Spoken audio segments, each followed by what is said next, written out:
குரு சேனலின் மாதங்களில் மார்கழி மக்கள் முன் ஆன்மீக பெருவிழா டிசம்பர் 20, 21, 22 வெள்ளி, சனி, ஞாயிறு மாலை 6:30 மணிக்கு. இடம் ஆண்டாள் கோவில், ஸ்ரீவில்லிபுத்தூர்.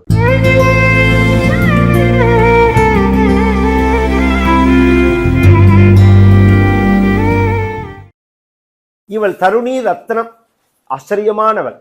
இவளை கல்யாணம் பண்ணிக்கும் போது இவளையும் கேட்கிறார், அவரையும் கேட்கிறார் மனு. அவரை கேட்டார். அவர் சொன்னார், நான் ஒரு ரிஷி, ஒன் பெண்ணு ஒரு ராஜகுமாரி, லைஃப் ஸ்டைலே டிஃப்ரெண்டா உள்ளது, இது சரியா வருமானு யோசனை பண்ணுன்னா. புரியலையேண்ணா, நான் ஏகாதசி நிர்ஜலமான சுத்தோபவாசம்னு சொல்லுவேன், அவன் வெங்காய சாம்பார்னு சொன்னா சரியா வருமா? நான் இன்னைக்கு வெங்காய சாம்பார் வைக்க போகிறேன் அப்படின்னு சொன்னால் சரியா வருமா? சண்டையில் தான் முடியும். அது ஒரே மாதிரி எண்ணங்கள் இருந்தால் தான் வாழ்க்கை அது ஒரு டியூனாக போகிறதே கரெக்டாக இருக்கும். அது கேட்டுக்கோ. அதனால தான் நமக்குள்ள அந்த உள்பிரிவுகள்லாம் அதனால தான் வந்தது. இப்போ பிராமணாலே பிருகச்சரணம்னு சொல்கிறோம், வடமான்னு சொல்கிறோம், வாதிமான்னு சொல்கிறோம், அஷ்டசகஸ்திரம்னு சொல்கிறோம், சோழியால்னு சொல்கிறோம். இந்த உட்பிரிவுகள்லாம் எதனால் வந்ததுன்னா இந்த எண்ணங்களால் தான் பிரிஞ்சது. அது இப்போ அதுக்கெல்லாம் ரொம்ப முக்கியத்துவம் கொடுக்கணுங்கிற அவசியம் கிடையாது. என்ன கேட்டால் நான் ஒரு விஷயத்தை புரியிற மாதிரி சொல்கிறேன், அப்புறம் நீங்களே தீர்மானம் பண்ணுங்க. பாரத்வாஜ கோத்திரம் அப்படிங்கிறது வடமாலையும் இருக்குது, வாத்தியமாலையும் இருக்குது, கேரளாக்காராலையும் இருக்குது, திருநெல்வேலிக்காராலையும் இருக்குது, ஐயங்கார்லையும் இருக்குது, ஐயர்லையும் இருக்குது, மாத்வாலையும் இருக்குது. அப்போ இத்தனை பாரத்வாஜர் இருந்தாரா? ஒரே பாரத்வாஜரா? வடமா பாரத்வாஜர், வாத்தியமா பாரத்வாஜர், ஐயங்கா பாரத்வாஜர், ஐயர் பாரத்வாஜர்னு இருந்தார்? அப்படிலாம் கிடையாது, ஒரே பாரத்வாஜர் தான்.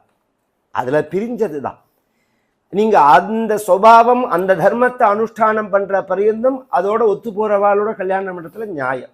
எப்போ அதை தாண்டி வெளியில் வந்துட்டேலோ அப்போ பொது தர்மத்துக்குள்ளே வந்துடுற இல்லைங்க, பிராமணன்கிற தர்மத்துக்குள்ளே வந்துடுறேன். அந்த பிராமணன்கிற தர்மம் கெடாமல் கல்யாணம் பண்ணிட்டா போகும். அதுதான் இந்த முக்கிய விஷயம்ங்கிறது.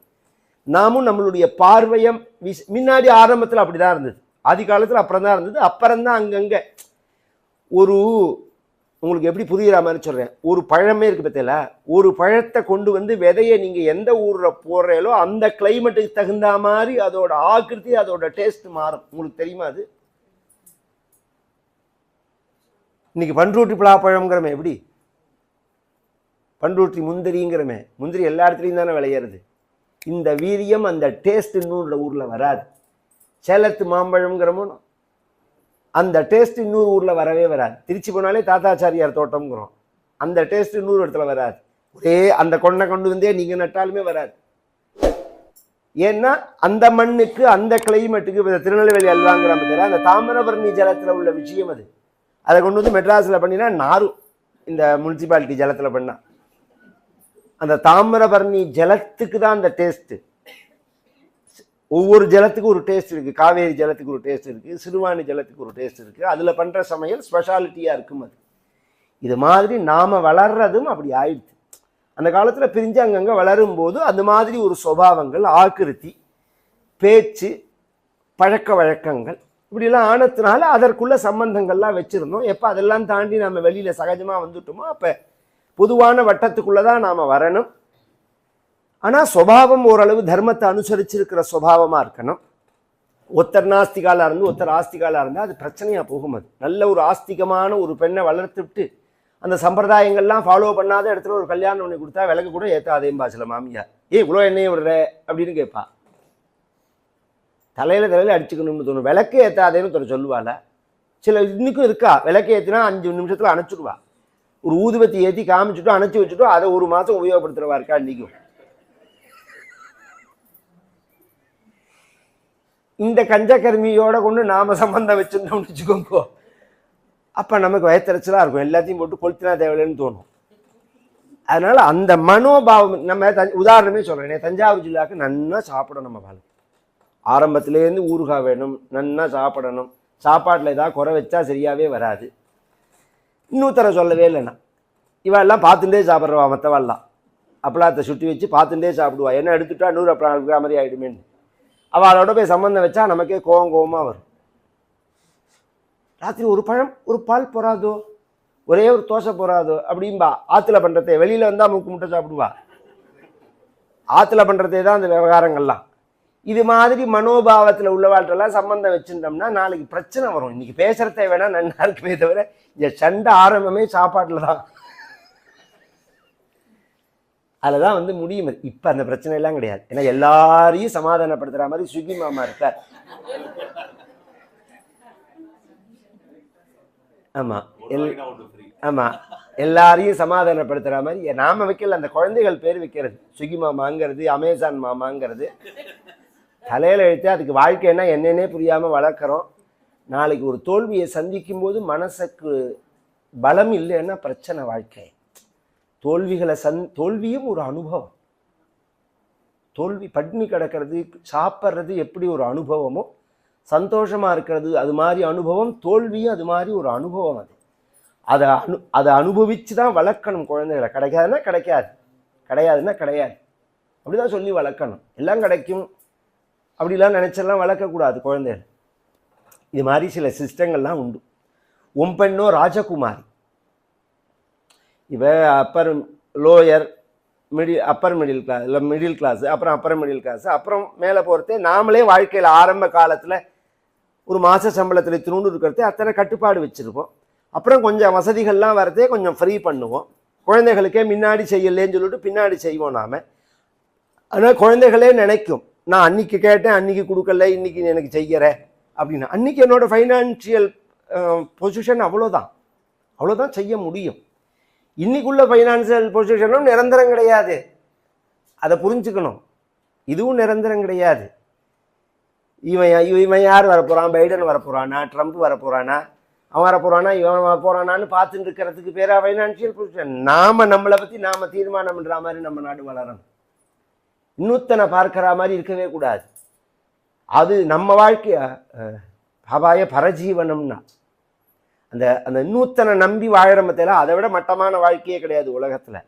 நம்மளை நம்பி நாம் வாழற மாதிரி இருக்கணும். இந்த ராஜாங்கத்தில் வரத்தே அதெல்லாம் சௌக்கியமான வாழ்க்கையாக இருக்கும். பொண்ணு அது மாதிரி வாழ்ந்தவன் இன்னைக்கு சரின்னு சொல்லிவிட்டு நாளைக்கு வந்து நான் எங்கள் அப்பாவாத்தில் அவ்வளோ சௌக்கியமாக இருந்தேன், இங்கே எனக்கு சௌக்கியமே இல்லை அப்படின்னு சண்டையை ஆரம்பித்தா அது சரியாக வராது. இதெல்லாம் ஒத்துப்பாலாக கேட்டுக்கோன்னா தேவகூதியை கேட்டால் தேவகூதியை கேட்கிறார்.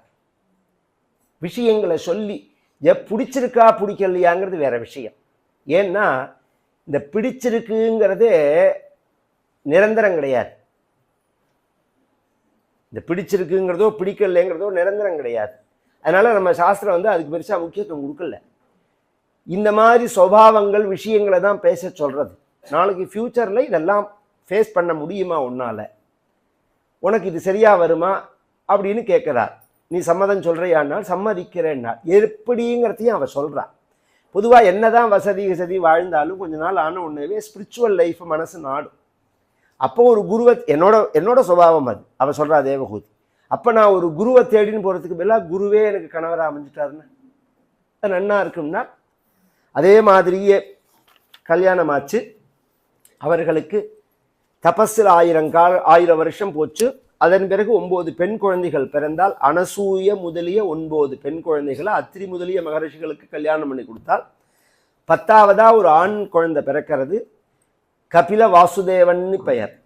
அந்த குழந்தைக்கு பூணல் போட்டுட்டு இந்த கர்தமர் சந்நியாசம் வாங்கின்னு போயிட்டார். இது ஆரம்பத்திலேயே சொல்லியிருக்கார் அவர். உன்னை குழந்தை பார்த்துப்பான், உனக்கு ஞானத்தை குழந்தை உபதேசம் பண்ணுவான் அப்படின்னு சொல்லிட்டார். தேவகூதி தன் மகனான அந்த கபில வாசுதேவர்கிட்ட ஒரு நாள் கேட்குறா, நீ அப்பா உபதேசம் பண்ணுவார்னு சொன்னாரே, நீ எனக்கு ஒன்றும் உபதேசம் பண்ணவே இல்லையே அப்படின்னா. அதுக்கு பகவான் சொன்னான், நீ கேட்கவே இல்லையேன்னா. கேட்காம எப்படி சொல்ல முடியும்? தத்வித்தி பிரணிபாத்தேன பரிப்பிரஷ்னேன சேவையா உபதேக்ஷந்தி தேஜானம் ஞானின தத்துவதரிசினஹா அப்படிங்கிறான் பகவான். அவ்வளோ சுலபமாலாம் சொல்லிட முடியுமா? பிரணிபாத்தேன பரிப்பிரஷ்னேன சேவையா, இத்தனையோட சேர்ந்து நது உபதிசந்தி உபதேக்ஷியந்தி, என்னைக்கவா சொல்லுவான்னு சொல்ல முடியாது. அப்படியே ஓடிண்டே இருக்கணும். ஒரு நாளைக்கு கூப்பிட்டு வச்சு உபதேசம் பண்ணுவா. இதெல்லாம் வந்து மகான்களோட பழகினாதான் தெரியும். அது நிறையா 2 அனுபவத்தை சொல்லிட்டு போகிறேனே. எங்கள் அப்பாவோட புள்ள தானா. எங்கள் குடும்பத்தில் எங்கள் ஆற்றுல அப்பா தான் மந்திரங்கள்லாம் உபதேசம் பண்ணுவார். இப்படியே போயிட்டே இருக்கிறதே ஒரு நாளைக்கு எனக்கு 22 வயசோ 23 வயசோ ஆறுது. எங்கள் தாத்தாவோட ஆராதனை நடக்கிறது சேலத்தில் அனந்தராம தீட்சிதருங்கிறவருடைய அதிஷ்டானம் அங்கே தான் இருக்குது.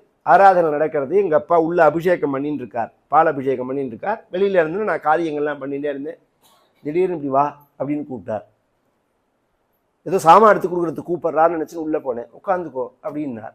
உட்காந்துட்டா எங்கள் தாத்தா எங்கள் அப்பாவுக்கு உபதேசம் பண்ண 2 மந்திரத்தை உபதேசம் பண்ணினார். நானும் கேட்கல, அவரும் தீர்மானம் பண்ணல. இதுவாது அப்பாங்கிற ரீதியில் இருக்கலாம். கிருஷ்ணபிரேம அண்ணாவோட அனுபவத்தை சொல்கிறேன். அவரோட பழக்கம் உண்டு, அவர்கிட்ட நிறையா பக்தி உண்டு. அவருக்கும் எங்கிட்டையும் என் தம்பி கேசவ தீட்சிதர்த்தையும் குழந்த மாதிரி வாஞ்ச உண்டு அவருக்கு. நான் பெரியப்பான்னே சொல்லுவார் அவர். இப்படி பழகிறதே ஒரு நாளைக்கு இந்த புஷ்கர்னு ஒரு இடம் இருக்கு பாருங்க, அங்கே எங்கள் அப்பாவோட சப்தாகம் நடக்கிறது, அண்ணாவோட நவாகம் நடக்கிறது. எங்களோடது நடந்துட்டு இருக்கிறது. அண்ணா வந்தால் அப்பா சொன்னார், இன்னைக்கு வருஷ பிறப்பாக இருக்குது, அண்ணா வேணா ஐஷ்ணு வரையா அப்படின்னா. அண்ணாட்ட முத நாளே சொல்லியிருந்தோம், அண்ணா வரேன்னு சொல்லி. அப்போல்லாம் ஃபோன் கிடையாது, நேரம் தான் சொல்லி ஆகணும். செல்ஃபோன்லாம் கிடையாது. நான் சொல்கிறதெல்லாம் 94, 95 அந்த வாக்கில் கிளம்பி போனேன். அங்கே போனால் நவாகம் ஆரம்பித்து நடந்துன்னு இருக்கு. ஐஷன் போக தான் வந்திருக்கேன்னு தெரியும். இப்படி இருன்னார் அண்ணா. இதை ஆரம்பித்து முடிச்சுட்டு வரேன் அப்படி நில்லுன்னார். ஒரு 10-15 நிமிஷம் நின்று இருப்பேன். இங்கே வான்னார். வந்தேன். கிளம்பலாம்னு சொல்ல போகிறாருன்னு நினச்சேன். உட்காந்துக்கோ அப்படின்னார். உட்காந்துட்டேன். ஒரு மந்திரத்தை உபதேசம் பண்ணார். உனக்கு என்ன மந்திரங்கள் உபதேசம் ஆகிருக்குன்னு கேட்டார். அப்புறம் ஒரு மந்திரத்தை உபதேசம் பண்ணார். இது நானும் கேட்கல, நான் எதிர்பார்க்கலன்னா என்ன அர்த்தம்? நான் பக்தி உண்டு எனக்கு. நாம் அதை செஞ்சுட்டே வரத்தே அவளே கூப்பிட்டு கொடுப்பாள். இதுதான் சரியான முறைங்கிறது. நாமளே போய் பிராண்ட வேண்டியது. எனக்கு அந்த மந்திரத்தை உபதேசம் பண்ணி இந்த மந்திரத்தை உபதேசம் பண்ணினா நீ ஃபிட்டான்னு தெரியணுமோன்னு. அதுக்கு கேள்வி சிருங்கேரி பெரியவாள்கிட்ட ஒருத்தர் தலகே நின்றார், ஸ்ரீவித்யா உபதேசம் பண்ணணும்னு. பண்ணவே மாட்டேன்னுட்டாள் பெரியவா. ஒரு ஜட்ஜு ஒருத்தர் பண்ணவே மாட்டேன்னுட்டாள். நீ காயத்ரி ஜெபம் பண்ணு போருன்ட்டா. எத்தனையோ பேரை கூப்பிட்டு உட்காத்தி வச்சு தானா பண்ணியிருக்கா பெரியவா. அவள் அதுக்கு ஃபிட் இல்லையான்னு அவளுக்கு தானே தெரியும், நமக்கு எப்படி தெரியும் அதை பற்றி? அதனால தத்வித்தி பிரணிபாத்தேன பரிப்பிரஷ்னேன சேவையா உபதேக்ஷந்தி தே ஞானம் அப்படிங்கிறான் பகவத்கீதையில் பகவான். அது மாதிரி ஞானம்ங்கிறது அன்னம் வித்யாச்ச கன்யாச்ச அனர்த்திபியோ நதீயது. சாப்பாடோ படிப்போ கல்யாணமோ விருப்பம் இல்லைன்னு சொல்கிறவனுக்கு கொடுக்கக்கூடாது. எனக்கு விருப்பம் இருக்குது அப்படின்னு சொல்கிறவாளுக்கு தான் அதை கொடுக்கணும். உட்காத்தி வச்சு பகவான் சொல்கிறாள், ஜென்மாவை கரையேற்றிக்கிறதுக்குள்ள வழி சொல்லுங்கிறாள். ஜென்மா எதுக்கு கரையேறதுன்னா என்ன? ஜென்மானா என்ன? ஜென்மமுர்த்தி ஜராவியாதி துக்கதோஷ அனுதர்சனம். இதுதான் ஜென்மா. 5 தான் இந்த ஜென்மாங்கிறது. ஜென்மா பிறக்கிறது, மிருத்யு இறக்கிறது, ஜர வயசான காலம், வியாதி சொல்லவே வேண்டாம். 2020 எல்லாருக்கும் அனுபவம். கொரோனா போகவே இல்லை. துக்கம் இதெல்லாம் கூட இல்லைன்னா திடீர்னு ஒரு கஷ்டம் வருது. இதுதானே வாழ்க்கை. பிறக்கிறது அவ்வளோ சுலபமாக பிறந்துடுறோமா? கர்ப்பம் ஏற்படுறதுலேருந்து ஆரம்பித்து கர்ப்பாசயத்தில் படுற சிரமங்கள், குழந்தை பிறக்கிறதே அந்த பிறக்கிறதே படுற அது எதுவும் குழந்தை சாதாரணமாக வந்துட்டு தான் நினச்சிட்டு இருக்கோம். 1000 நரகத்துக்கு சமானமாக சொல்கிறது சாஸ்திரம். அத்தனை கஷ்டப்பட்டு வெளியில் அந்த குழந்தைக்கு என்ன உணர்ச்சியோ அதை வெளியில் சொல்ல முடியாதபடிக்கு அதுக்கு பசின்னு நினைக்கும். இவ ஓம வாட்டரை போட்டுவா, இது வயத்த வலின்னு அழிக்கும், பாலை கொடுப்பா. அதுக்கு என்னன்னு நமக்கு புரியாமல் நமக்கு தெரிஞ்சதெல்லாம் அது மேலே திணிச்சு, அது ஒரு வழியாக அது பிராரப்தம் பலியஸாக இருக்கிறதுனால உயிர் பிழைச்சி அது வெளியில் அது வளர்ந்து அதுக்கப்புறம் படிப்புங்கிற பேரில் கண்ட குப்பையெல்லாம் கொண்டு போட்டு தன் புத்தியில் நமக்கு என்ன பிடிக்குமோ, நமக்கு என்ன ஏற்கனவே அடிப்படையில் நமக்கு ஜென்மாந்தரங்களில் என்ன வாசனையோ அந்த விருப்பப்படி நாம் அதை ஃபாலோ பண்ண முடியாதபடிக்கு, அதன் பிறகு ஒரு கல்யாணம், அதன் பிறகு ஒரு குழந்தை, இந்த வலையை பின்னி அதுலேயே சிலந்தி மாட்டிக்கிற மாதிரி, குழவி கூடி கட்டி அதுலேயே மாட்டிக்கிற மாதிரி மாட்டின்றோம் வாழ்க்கையில். இதுக்குள்ளே இப்படி திரும்பி பார்க்குறதுக்குள்ளே எல்லாம் முடிஞ்சு பெருசாக நிற்கிறது. அடுத்து கல்யாணம் வாழ்ந்தமா வாழலையானே தெரில, அதுக்குள்ளே கல்யாணத்துக்கு நிற்கிறது குழந்தையெல்லாம்.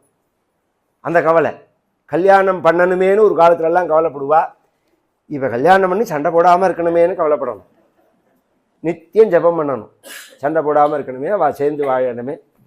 பொழுது விடிஞ்சா இதே இந்த என்ன கேட்டால் ஒன்று பண்ணினா இந்த எல்லாருக்கும் வாழ்க்கை உருப்படும். அந்த ஃபோனை போட்டு உடைச்சா சரியா போடும்.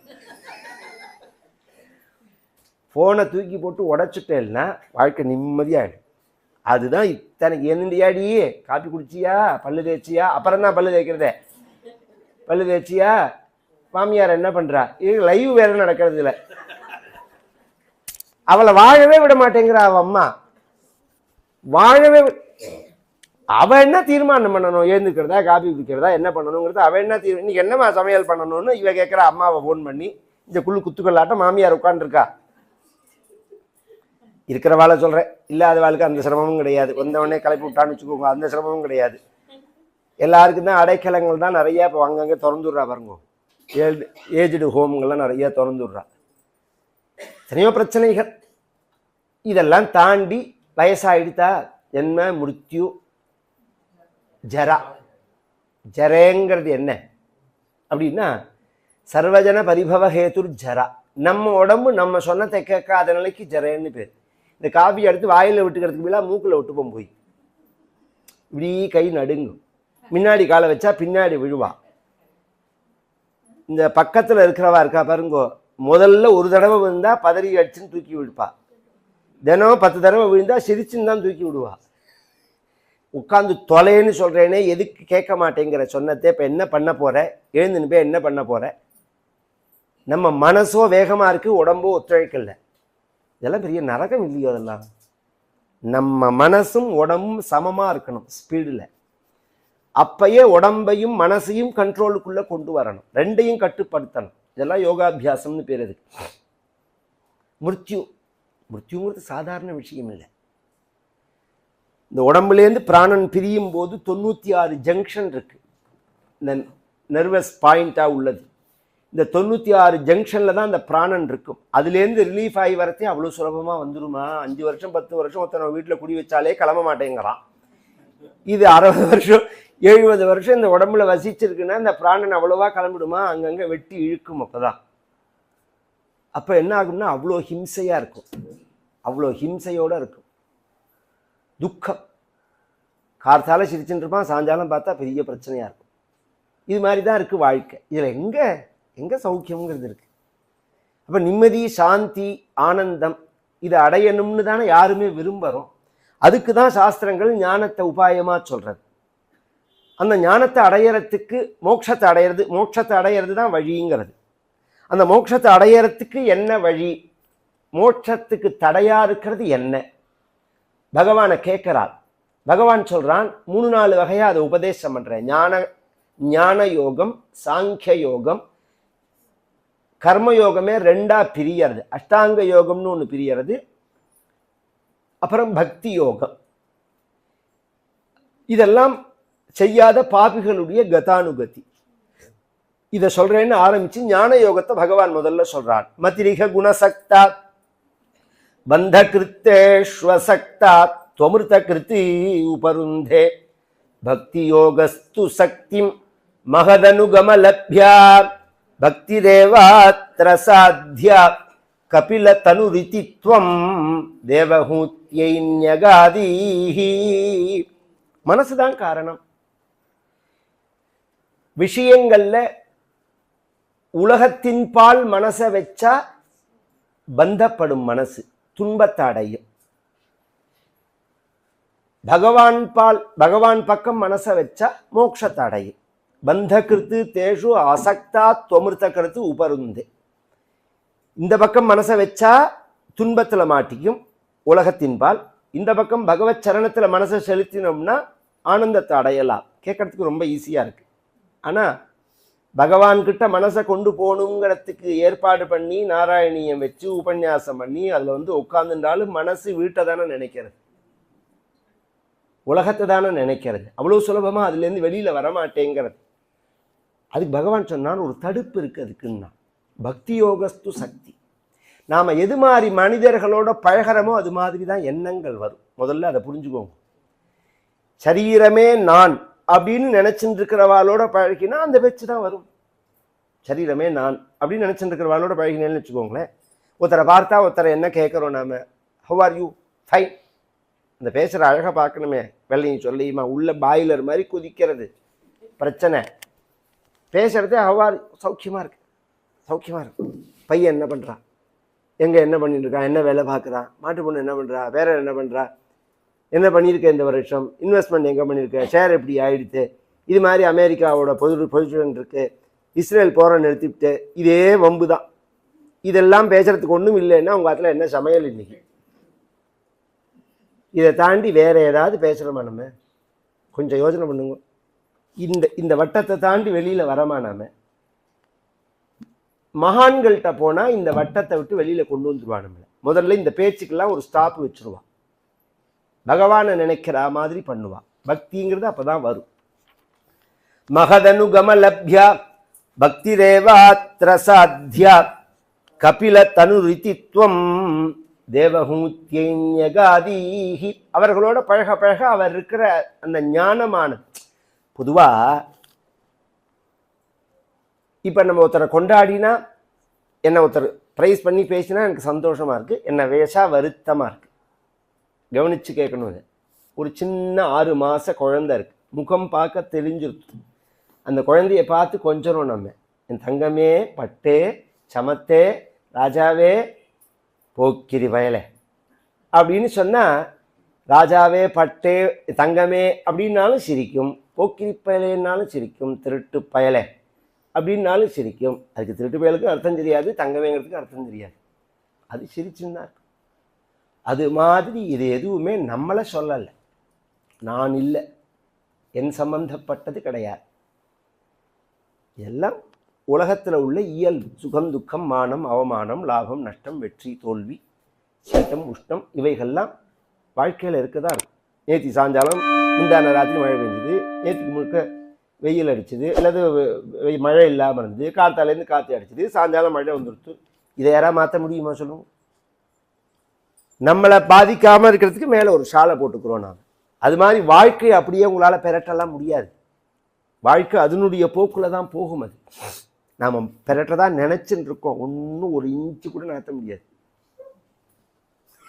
அதுதான் உண்மை. நம்மளை பாதிக்காமல் எப்படி பண்ணிக்கலாம்ங்கிறது தான் விஷயம்.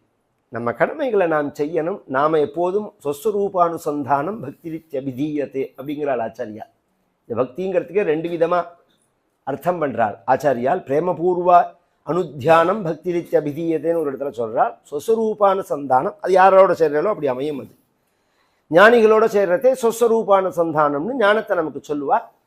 அந்த பக்தி சித்திச்சதுன்னா, ஞானம் சித்திச்சதுன்னா ஞானம்னு தான் அர்த்தம். நம்மளை இந்த துன்பங்கள் பாதிக்காது, இதுலேருந்து வெளியில் வந்துடலாம். இது ஒரு வழி. அதுக்கு அடுத்தது சாங்கிய யோகம்ங்கிறத சொல்கிறார். சுருக்கமாக சொல்லணும்னு போகிறேன். 24 தத்துவங்கள் சொன்ன மத்தியில் பிரகிருதி, மகத்து, அகங்காரம், மனசு, பஞ்சபூதங்கள், பஞ்ச தன்மாத்திரைகள், கர்மேந்திரியங்கள் 5, ஞானேந்திரியங்கள் 5, இந்த 24ம் நான் இல்லை. இதான் சாங்கியம்ங்கிறது. இந்த 24ம் தெரியறது. பூமி இருக்குன்னு தெரியறது, ஜலம் இருக்குன்னு தெரியறது, காற்று இருக்குன்னு தெரியறது. யாருக்கு தெரியறது? எனக்கு தெரியறது. கொஞ்சம் கவனித்து கேட்கணும். இந்த மைக்கு இருக்குன்னு எனக்கு தெரியறது, இந்த மைக்கு இருக்குன்னு எனக்கு தெரியறது, இந்த மைக்கு இருக்குன்னு இந்த மைக்குக்கு தெரியுமா? இந்த மைக்கு இருக்குன்னு இந்த மேஜைக்கு தெரியுமா? மேஜை மேலே புஸ்தகம் இருக்குன்னு புஸ்தகத்துக்கு தெரியுமா? எனக்கு தெரியாது. அப்போ நீ இதிலேருந்து வேறுபட்டவன், நீ இதில் சேர்ந்தவன் கிடையாது. அந்த ஞானம்ங்கிறது இருக்கு பற்றில, அதுதான் உன்னோட வடிவம்ங்கிறது. இதுக்கு சாங்கிய யோகம்னு பேர். ரொம்ப ரொம்ப தீவிர அபியாசத்தினால வர விஷயம் இது.